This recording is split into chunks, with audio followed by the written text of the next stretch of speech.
Good afternoon to everybody. I would like to welcome all of you to the Supply Chain Sustainability panel. I'm joining from Boston, and interestingly, two of our panelists are also from Boston. I don't know if there's a connection between supply chain and Boston. My name is Rachna Mohanka, and I'll be moderating the Supply Chain Sustainability panel. I currently work for Pfizer and have over 20 years experience in supply chain, both in retail and pharmaceutical industry. So the topic for the next hour is what impact on supply chain management will COVID-19 have from an environmental perspective? Before we get started, I just wanted to do a quick definition of supply chain sustainability. So what is it? It is, in other words, it is a holistic view of supply chain processes, logistics, and technology that affect the environmental, social, and economic aspects of supply chain components.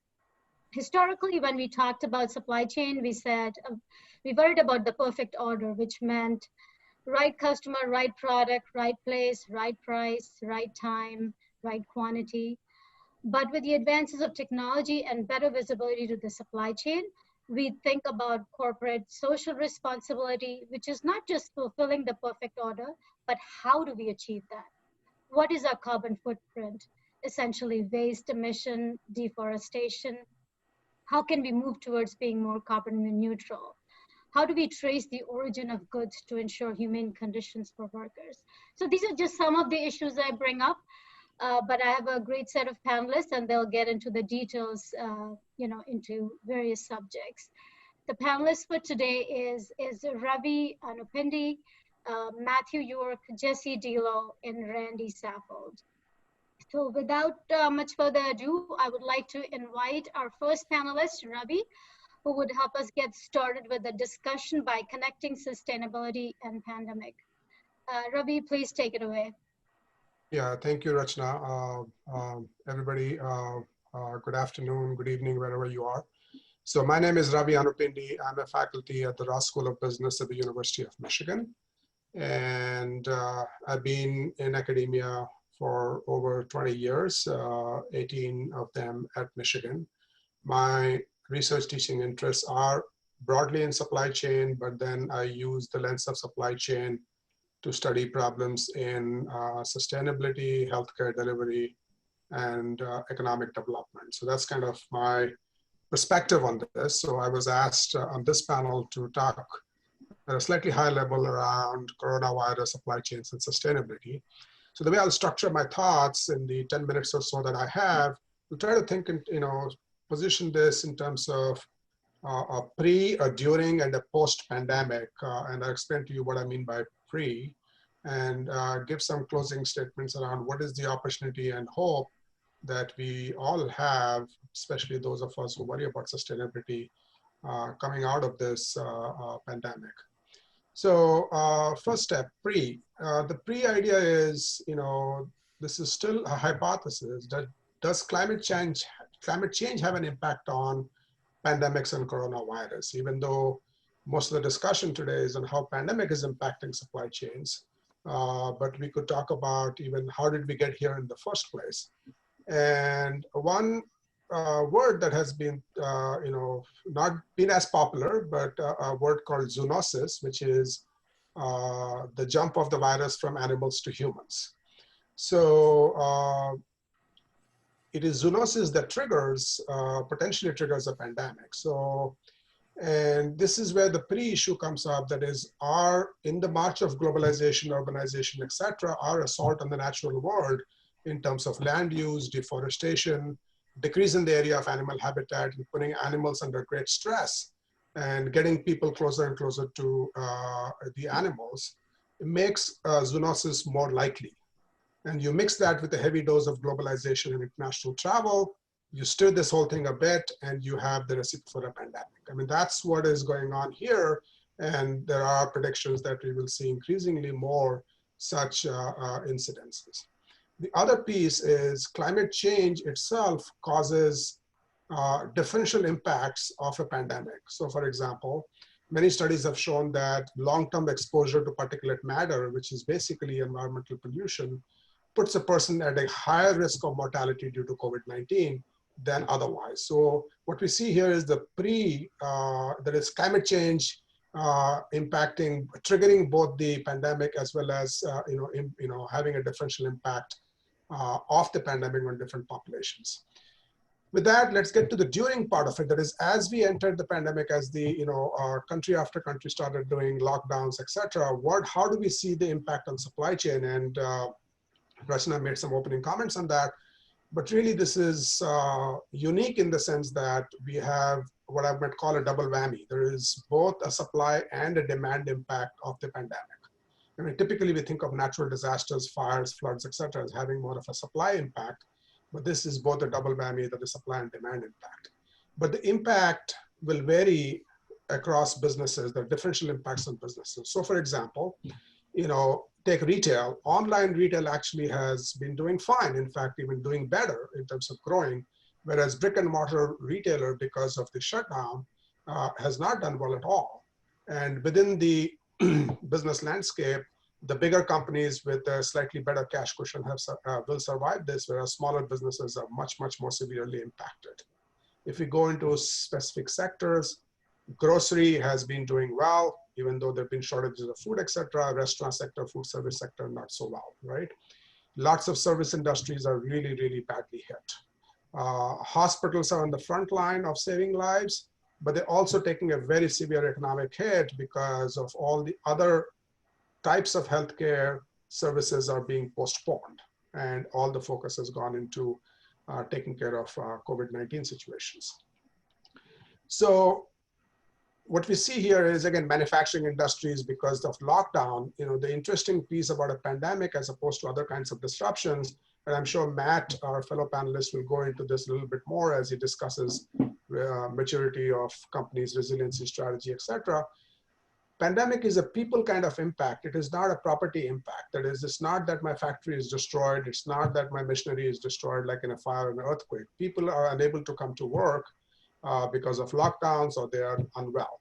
So it's a different kind of impact that we see on supply chains, and which kind of industries will get impacted will depend on which ones are very heavily people oriented, what happens in terms of how the local government, the state government, and the national governments will react in terms of opening or closing the economy, etc. Now that's a general overview. Let me get a little bit on the environmental aspects of this. There is good news and bad news here. Let me just at least give you the good news first. Clearly, with a lot of reduced travel, traffic, shutdowns, etc., there is definitely lower air pollution, and some of us can actually feel it depending on where we live. If you live in San Diego, perhaps, you see cleaner beaches, no tourists. There have been a lot of anecdotal examples of skies clearing up in Delhi and Beijing. Some examples of marine life returning to the waters of Venice, and fishery populations seeing Oliver Ridley turtles, etc. have been. These are all anecdotal evidences. So, but if you look at scientific calculations, have shown that overall CO2 levels should come down, but not a whole lot. That is, without lockdown, if the total amount of CO2 in the atmosphere would have increased by 0.68% in this coming year, with the lockdown, it will come down to 0.60%. So a difference of 0.08% during the lockdown, which is only about 3 months long. And depending on how long the situation lasts, we could be coming back to even a bigger full swing into emitting carbon, right? Same thing can be said. People have talked about among the food industry, and one of the other fellow panelists, Jesse, will get into the food industry in more detail. But seafood industry or fisheries has been much more impacted because a lot of the seafood industry depends on the restaurant channel. So, well, that's bad for the fishermen, but it's great for the fish because there's less fishing, and the fish can flourish in the seas and in the rivers. So depending on how long this thing lasts, whether we'll see a long-term impact or not, it's still unclear because of the path that we will take getting out of this pandemic as the economy starts to opening up. Some of these are good news, but there is bad news as well. As we go through the pandemic, during the lockdown itself, we have seen increased waste generation in general. a lot of the PPEs, a lot of takeout food, a lot of packaging, a lot of plastics, etc., is just adding up. And at the same time, when the recycling centers, etc., are shut down, you're seeing a huge impact on waste generation overall, right? So there are implications for cities and municipalities on how to manage this stuff. And again, I will defer that to our panelist Randy, who's going to talk a lot more about how cities are going to develop strategies to address some of this stuff, right? I want to go back and I would be remiss if I didn't highlight that sustainability is to be broadly defined. Pandemic has opened up this whole other issue in terms of social issues, both from impact of labor in domestically, in internationally, in apparel industries. It has exposed a lot of labor issues in the supply chains, right? Coming back up, I'll just take another 2 minutes to kind of say where we are. Going back up, as we open the economies, the path we take will matter a lot in terms of, if the past is any indicator, the last time financial crisis hit us in 2008, 2009, CO2 emissions were down. But by 2010, when the economy started going back up, they began to rise even at a higher rate than before. So the path we choose is going to be very important. And one plug I want to make here is, two plugs actually. The leading companies who are invested in sustainability see this as only a small road bump and they will continue on their path, but a lot of others might see that as an excuse to not worry about sustainability at all. I see a role for governments. Collectively, governments across the world have committed to $10 trillion of stimulus. About 2/3 of that is coming in the United States. Can these stimulus packages be used in some way to jumpstart on the green economy kind of side, right? I mean, there are ways to structure those and incentivize the industry to go out and look at some of this stuff. So I'll close with one thing. I think coming out, I have just kind of some hope that is, hopefully the population has been exposed to what impacts we collectively as individuals, companies are having on the environment, on the planet, and on the people. So COVID-19, people have come together with a new sense of community, collaboration, shared destiny. The issue is, will this persist? So this is about behavioral change. I know that we all recognize the contributions of essential workers. I hope we also will recognize the essentiality of meaningful work for all while protecting our planet. So let me close with that right now. I know I'm out of time, but happy to hear the other panelists and take your questions. Over to you, Rachna. Thank you, Ravi. Great insights. I learned a lot, definitely. I don't know about the rest of you who are listening and the rest of the panelists. I did have one question for you before we move to the next panelist. And growing up and even during the academic years, it was all about globalization, right? Would this pandemic, bring an end to globalization or at least reduce it? I think it is better for sustainability anyways, but what are your thoughts on it? Yeah, there's two angles. So one is from a sustainability perspective, is globalization good or bad? Depending on how you cut the stuff, it could be good or bad. But is this the end of globalization? This is a popular discussion in the press that coronavirus is the end of globalization. And I have had these discussions in multiple forums, and I use a different phrase. It's not the end of globalization, it's the beginning of resiliency. That is, companies have made choices in doing this vast globalization, and they have made trade-offs, and many have focused on efficiency. But I think this is the beginning of resiliency. And this is a whole different matter. One could have a whole 3-hour session on that. But I'm sure Matt will cover some of the ideas on resiliency here. But that's where I see. I don't see this as the end of globalization. Some impacts will happen. Unilaterally, companies will think more about resiliency. Governments may force some companies' hands, like the discussion that are happening in pharma industry about our dependence and is it a national security issue. In those cases, we may begin to see some kind of inshoring, etc. But overall, I see this is kind of resiliency being a top of the mind. And I hope that in combining resiliency, they also think in terms of sustainability. Great. Thanks, Ravi, for answering the question. Now, I would like to introduce our next panelist, Mack York. Matthew will be focusing on supply chain risk management. Matthew, I know you have slides to share, so please share your screen. Yes, Rachna, I've got slides. I will share them right now.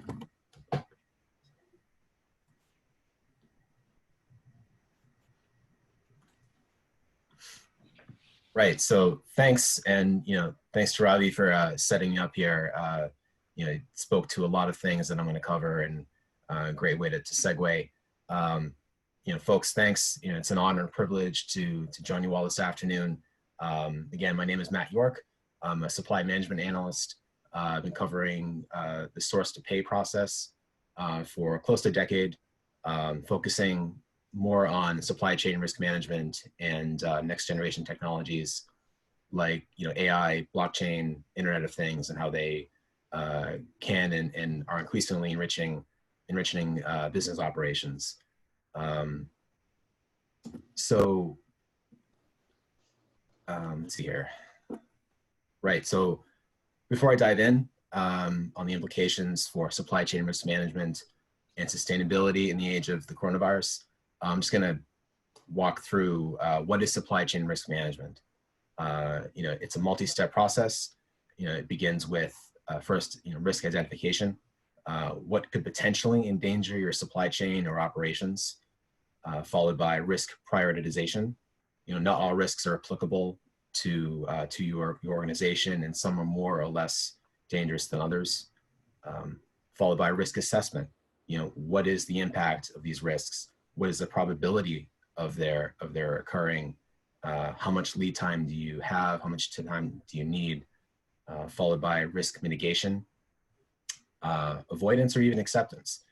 What measures are you able to take now to limit the damage to your operations or loss, with or without mitigation?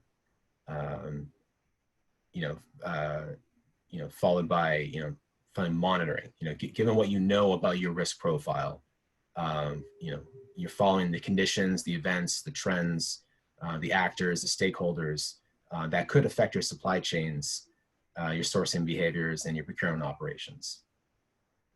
Supply chain risk management is not a set it and forget it exercise. It's not a checkbox exercise. It requires constant vigilance, resilience. That's a big word, and it's going to be an even bigger word moving forward. And resources, human and technological resources, to protect your organization from the worst case scenarios. And it's a bit of an understatement, but as the last few months have shown us, sometimes the worst case scenarios happen. And a lot of companies have been caught flat-footed, and it's a learning, it's a teachable moment for a lot of companies that do survive. So I'm just going to run you through the classifications of supply chain risk. We've got category market risk. Sudden demand for the supply of critical goods like personal protective equipment, leading to reduced supply, price spikes, increasingly an inability to source and procure these critical goods. The state of New York saw this painfully just a couple months ago. So economic, geopolitical, political risks, and you can slice and dice this a couple different ways, but they're all sort of on a continuum if you look at it. Labor disputes, trade wars, tariffs withdrawing from international treaties like the Paris Climate Accord, state-on-state conflict. It was only 5 months ago that the U.S. and Iran were shooting at each other. Civil unrest here in the United States. These can create market instability and uncertainty, and they can make trading partners pretty skittish.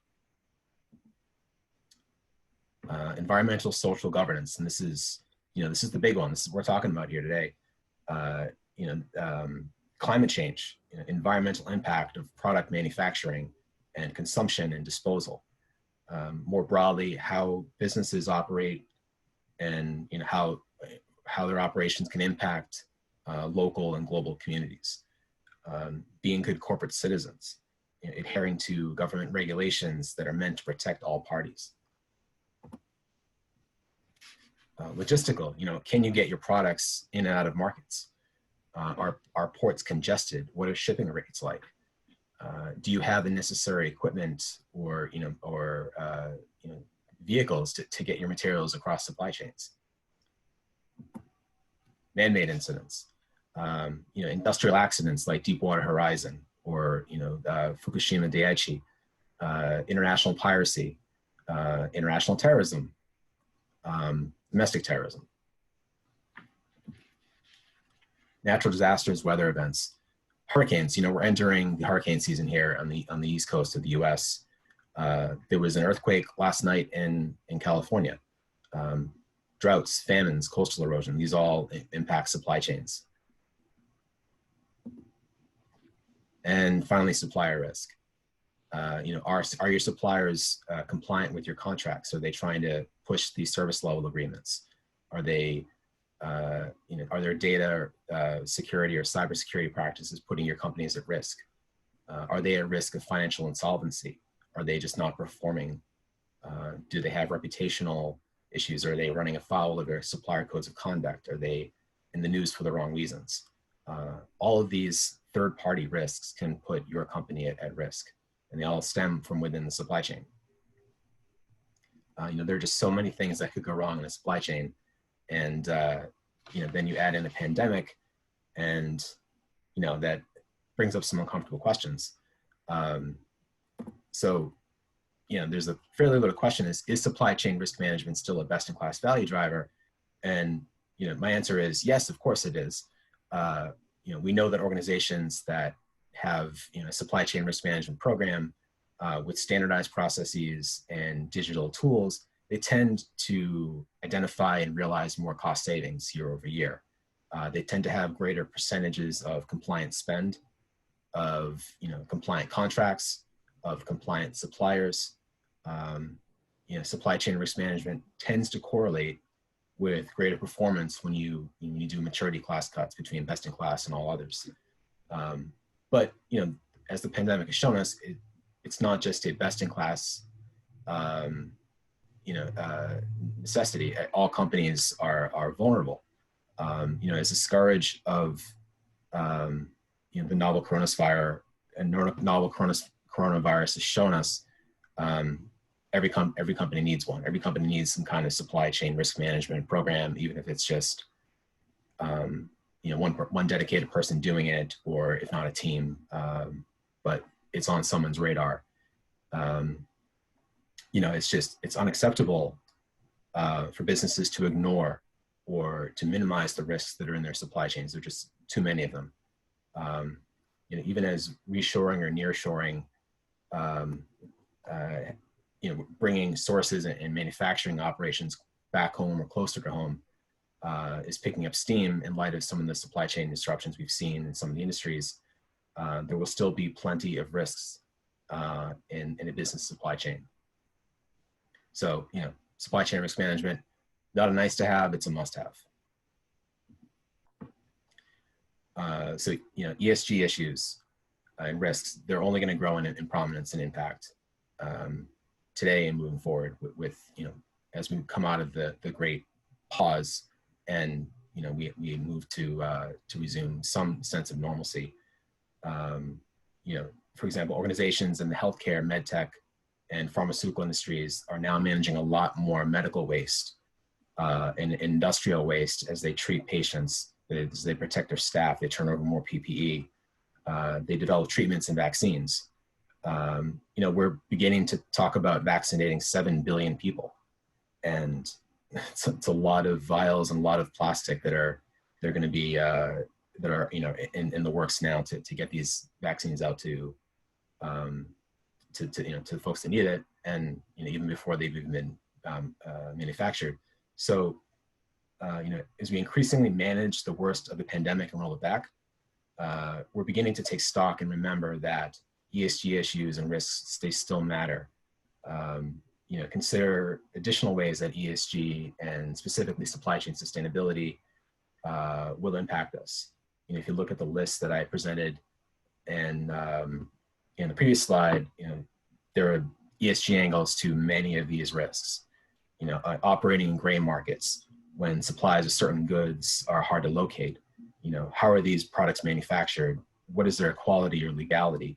How badly do you need them? You know, sourcing from countries with questionable labor rights and practices, or from countries you know, with which we're locked in a trade war. Again, how badly do you need them? What do your customers value right now? Do they still value good corporate citizenship, or can you skate on, you know, low-cost sourcing? How do you balance the logistical needs of fighting the pandemic with an active hurricane season, or, you know, with an economic recovery? We're starting to come out of this.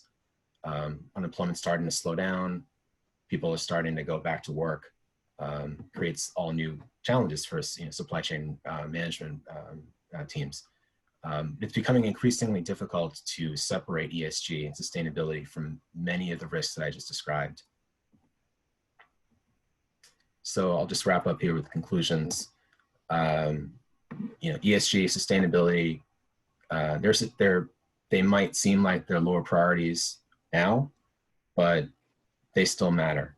You know, Ian Bremmer, who's the founder of the Eurasia Group, I'm gonna steal this one from him. A few months ago, he was asked the question is about, you know, does climate change and the environmental movement still matter? And his answer was, yeah, they still matter. You know, they're on the back burner for now, but once we get this under control, you know, it's gonna rise in prominence again. And, you know, to Ravi's point earlier about companies that already have sustainability programs in place and they value it and they prioritize it, they're gonna have, you know, greater traction, and this is gonna be less difficult for them.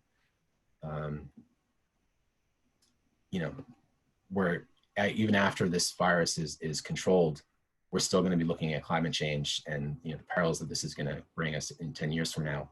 We're at an inflection point and can't stop just because we've got this massive problem in front of us.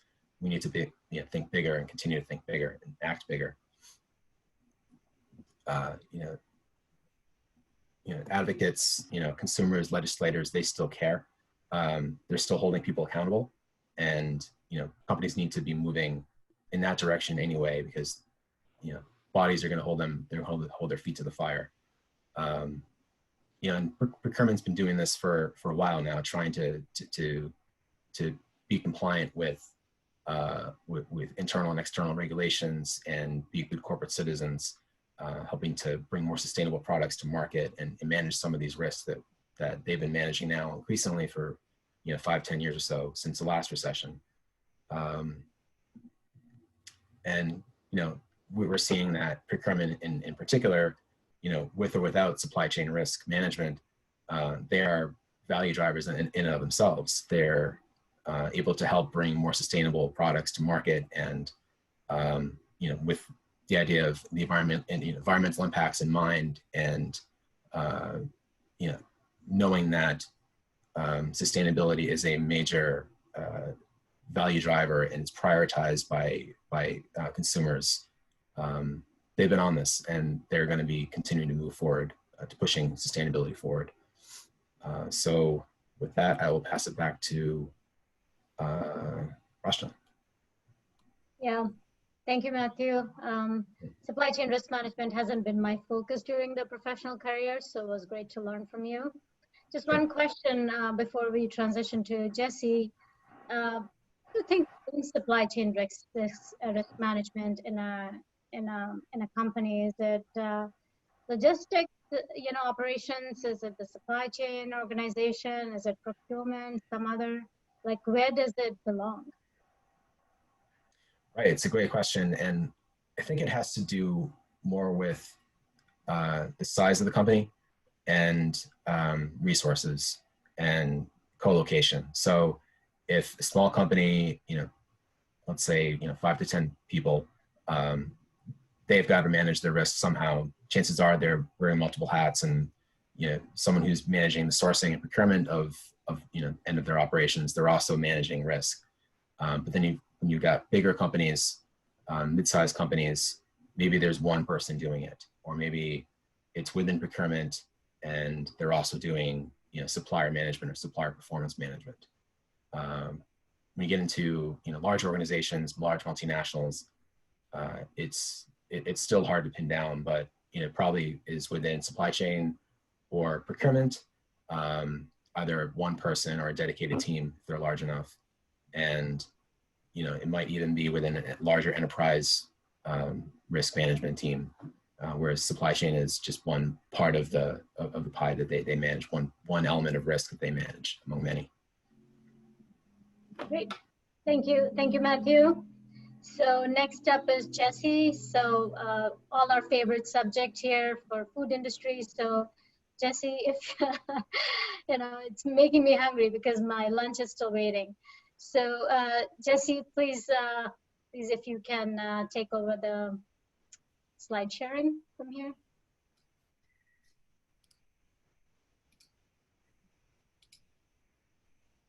Okay. All right, well, thank you all for inviting me to be here today. So a quick introduction. My name is Jessie Dillo, and I'm an independent consultant focused on impact metrics, sustainable sourcing strategies, and agricultural program development. My clients are food companies such as Unilever, Simple Mills, and Applegate Farms, and I work down through their supply chain with dairy farmers and grain farmers. Okay, so I want to start with the good news. Sustainability programs at food companies are very ingrained in the culture and the business models at most global food companies. And many of us today are assessing our progress towards our 2020 goals and setting new aspirations for 2030 and 2050. And the risks that they're faced, a few months ago in climate change and water quality, biodiversity, and farmer resilience, these are all very material, if not enhanced by the stress from this pandemic.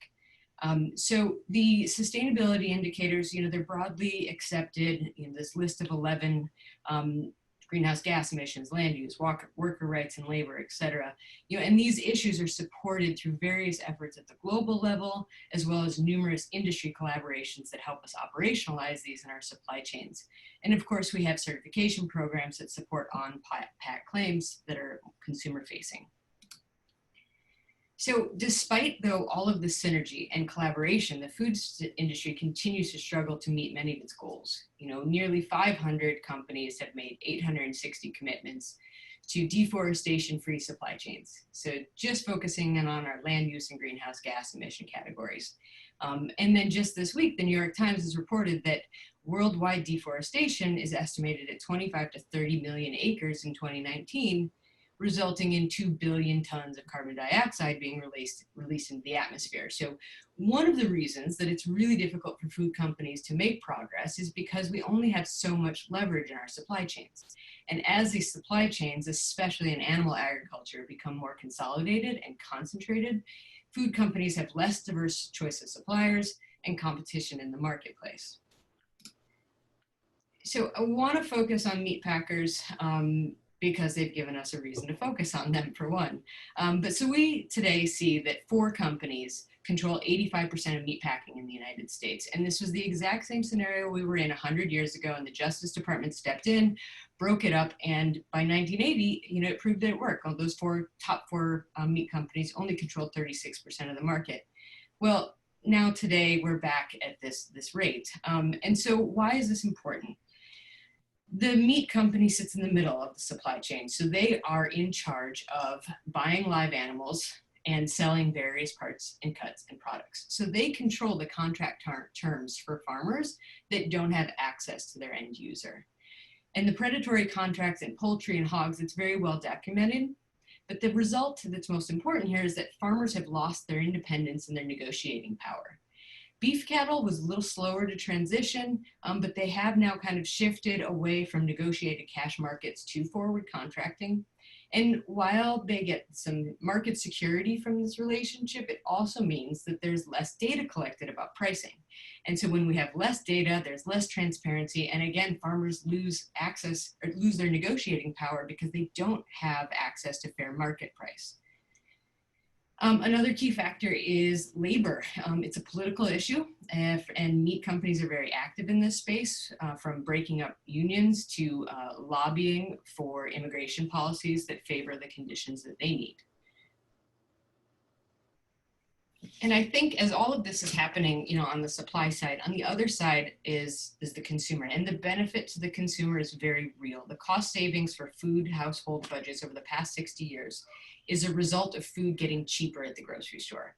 And it becomes a very difficult proposition to say we need to shift consumer thinking about the value of product when you've proven that it can be made very cheaply. Okay, and then, March 2020, within weeks of the pandemic taking hold in the United States, cases of coronavirus are peaking at slaughterhouses in the country. And now all of us are learning about working conditions, widespread euthanization of animals, milk being dumped, and some of us are even now aware of how the migrant labor moves around the country. So it becomes very clear and very quickly that this massively consolidated and concentrated system, it's just not resilient. And I think, one of the parts that is just most concerning and maddening is that it's the farmers and the consumers that are going to bear the cost of this system failure for a system that we really don't have a lot of control over. So while we are all going to be paying more for groceries, the farmers are being paid less, and products are not moving through the supply chain. And another result of these very consolidated supply chains is that we've really devalued labor. We look at labor in a sense as a commodity. And so when we're devaluing labor, we're also kind of devaluing the humans that are participating in the system.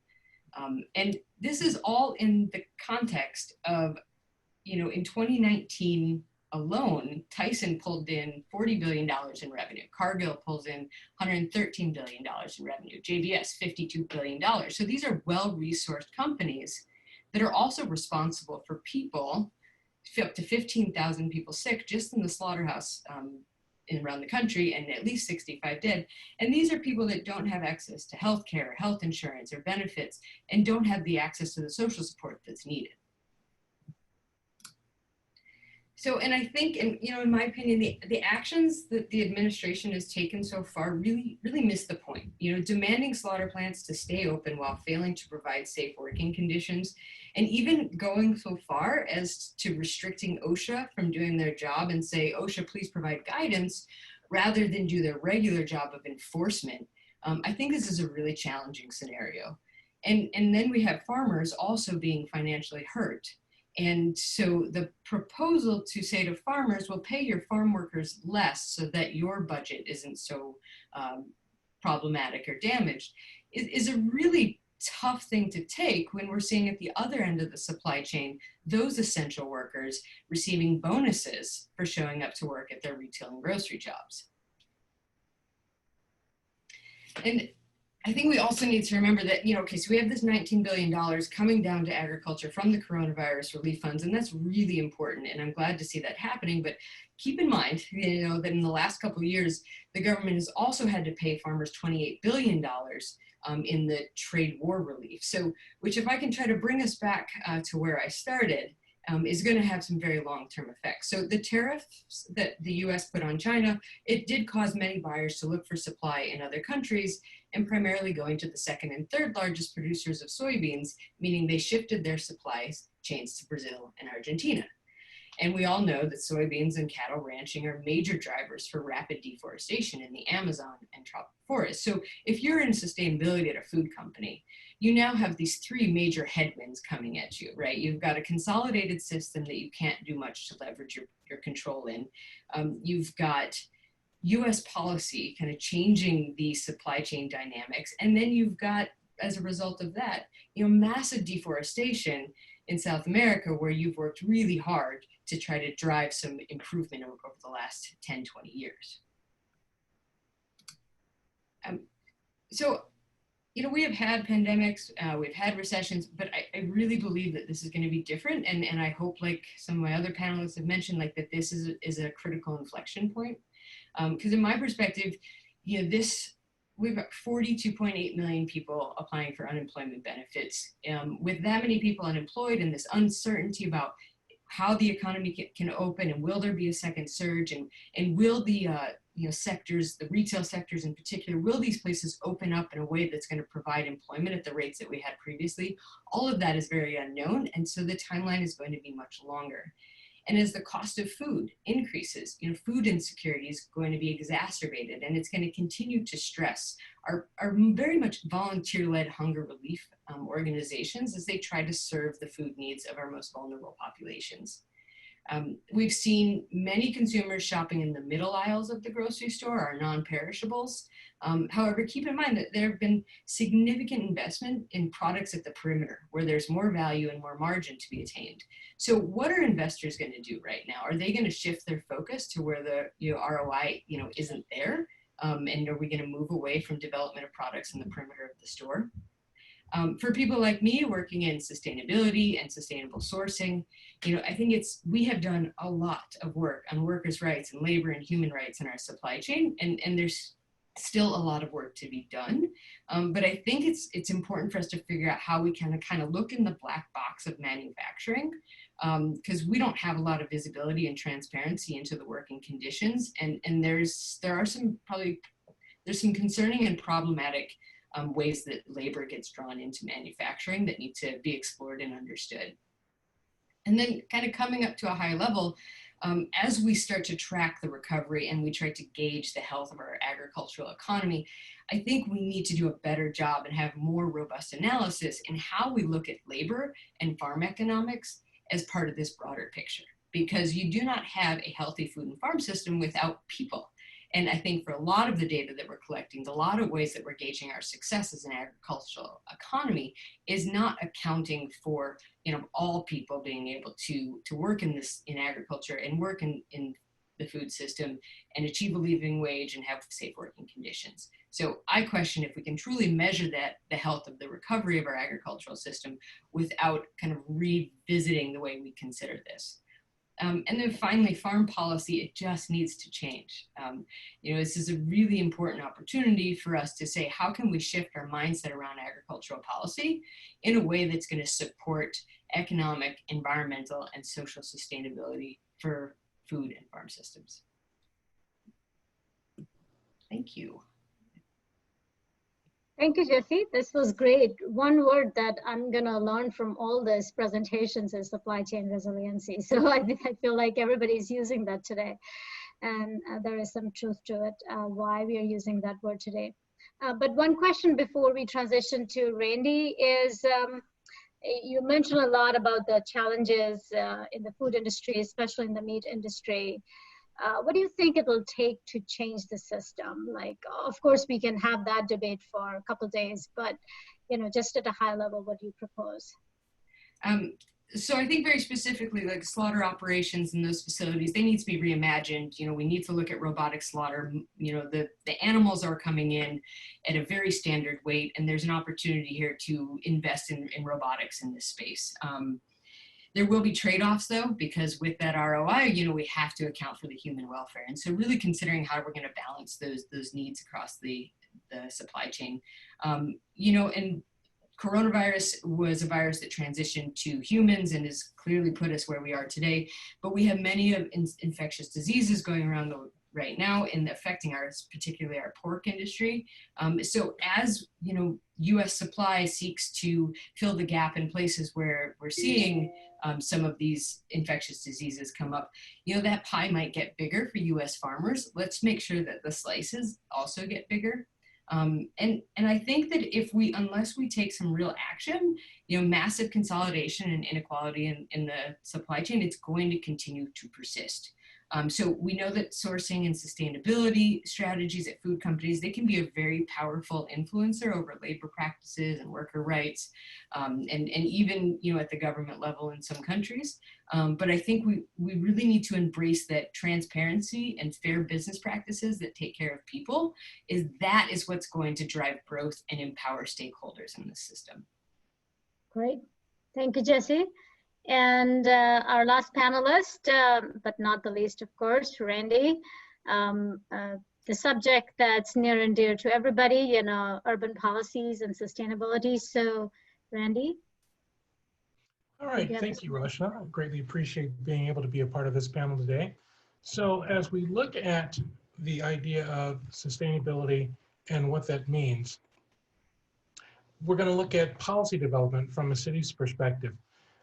We need to make sure that we encourage things like curbside pickup. But how does one do that? You have to look at developing policy that actually influences street design. If you look at a typical downtown of an older community, there's no place to pull in for curbside pickup, on your typical streets. So as developers look at new building and new requirements for developers, we have to take these kinds of things into consideration. We also need to look at incentivizing the use of technology. One of the things we quickly found when a lot of the mom and pop shops had to shut down, if you weren't an essential business and you did not already have an online presence, you had to all of a sudden figure out how to get online, whether you were using Amazon Web Services, Microsoft Web Services, or even something as simple as, PayPal or a Wix site. You really had to figure out all of these things quickly, and a lot of places don't even have the bandwidth to support these things, even in major downtowns of these rural cities where there was just no way to make that happen. So incentivizing them through encouraging online sales, touchless payment systems, safe shipping and packaging. To get all of these things, what you have to make sure that you have is a robust infrastructure for broadband. And that means that cities may have to flex their policies to make it as easy as possible for vendors to come in who are pulling new fiber, but also for vendors that are doing things like wireless technology for Wi-Fi systems, or even looking at just small cells on vertical assets within the city. Another policy piece that needs to be looked at is incentivizing green tech. So you can look at that incentivizing through encouraging electric vehicle transports. Mobility as a service, or MaaS, is one of the things that is coming. But if your city doesn't have a policy where you've already allowed autonomous vehicles to be on your streets, or you've already put policies in place to encourage charging stations in multiple locations across your city, you're going to be hard pressed to be able to sustain what's coming next in the future. Being able to encourage currently testing of these vehicles on city streets, making sure that streets are properly prepared with the right kind of dividers, lane markings, and things along those lines, the right kind of traffic systems that are going to be able to talk to these autonomous vehicles or even automated vehicles. Those are the kinds of things that policy has to be looking forward to. Embracing virtual services is another thing. We quickly saw the flip to online everything, online meetings, remote workers, making sure that cities can help businesses understand how to continue to interact.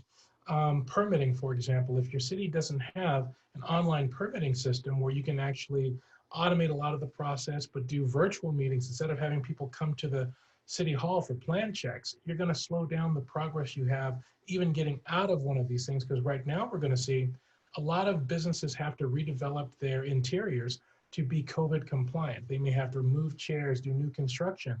That requires a permitting process. Well, for the last 2 months, the city of Manteca, for example, had been shut down. So you can't bring your plans in for a plan check. So cities have to be very flexible so that you make individual appointments, you're doing social distancing, but what if you already had all of the systems in place to make that a completely virtual process?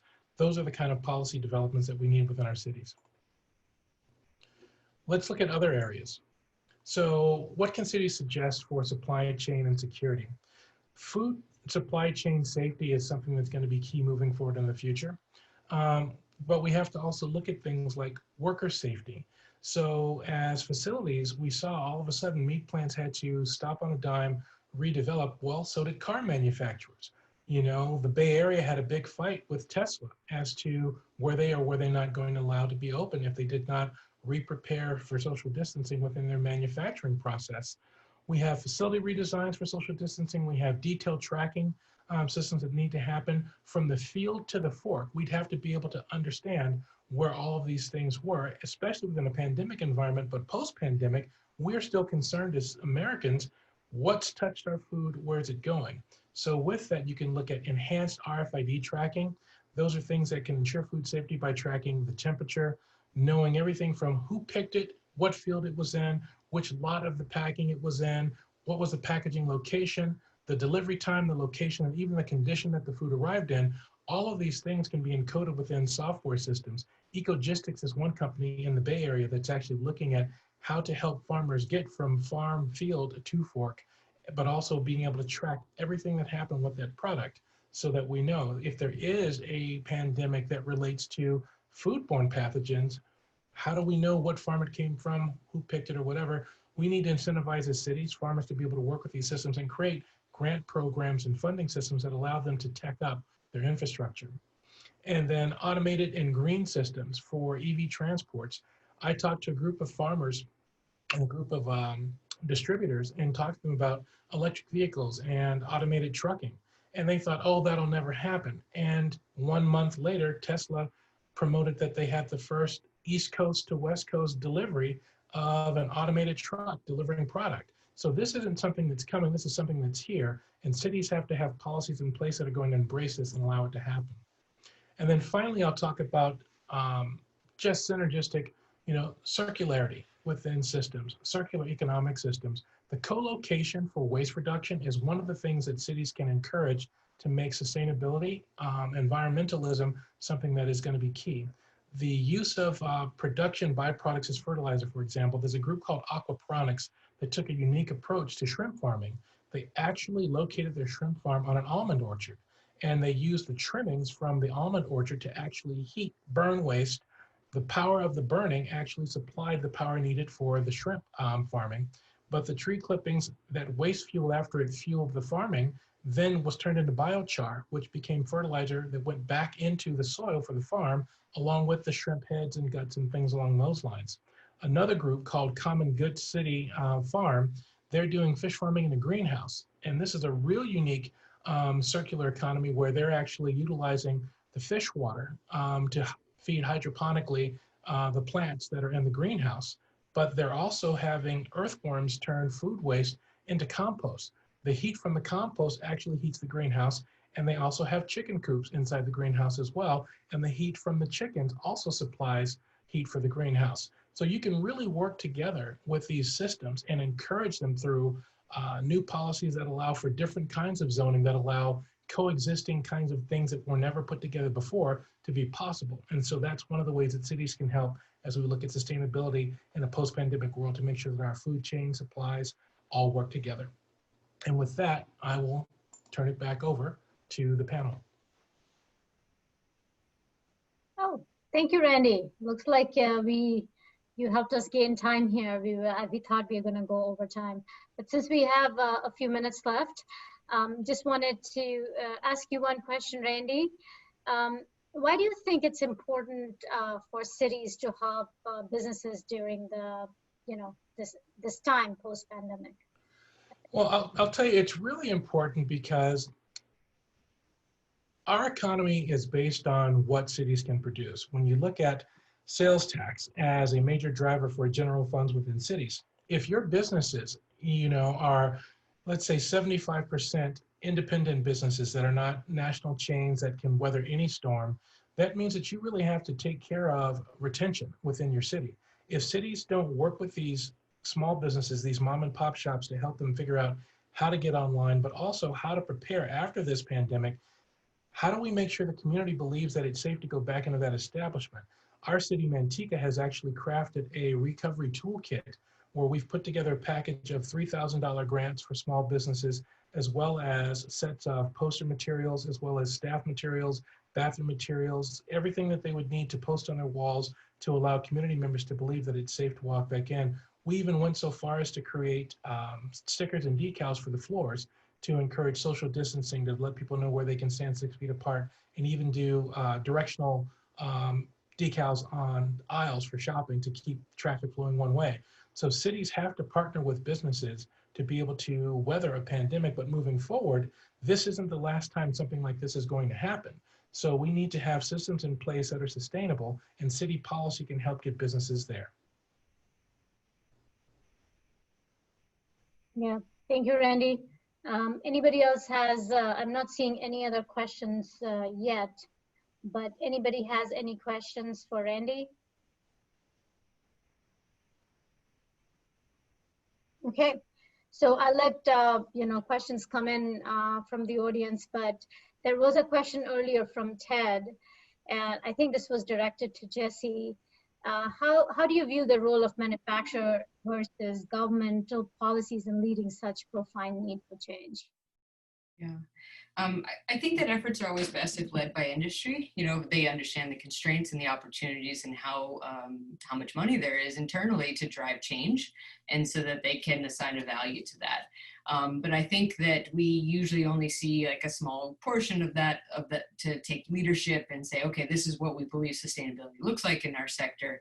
And so when we do not have a lot of not have a lot of participation, that is when we need the government to step in and enforce regulations. So ideally, I think everything is a public and private partnership. We need the government agencies to have a better sense of how the work gets done, how this industry operates, and so that they can design regulations that can get everybody up to a same level.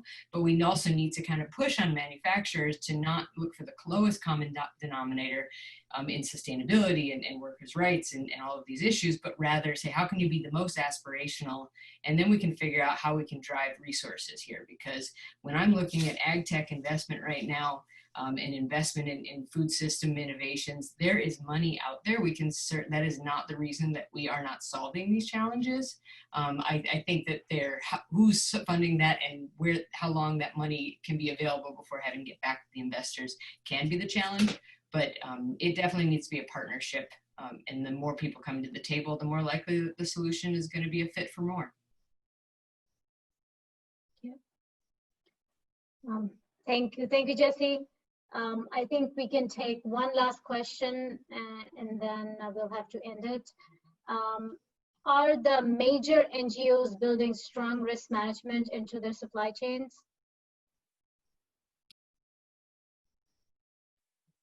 I don't know if it's directed towards all panelists or Matthew, but anybody can take it. Yeah, that's a good one.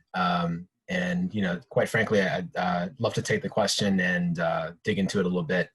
You know, the NGO angle is, it's very niche because they're not standardized, and they have different policies and different constituencies. So I'll take the question and look forward to answering Benjamin.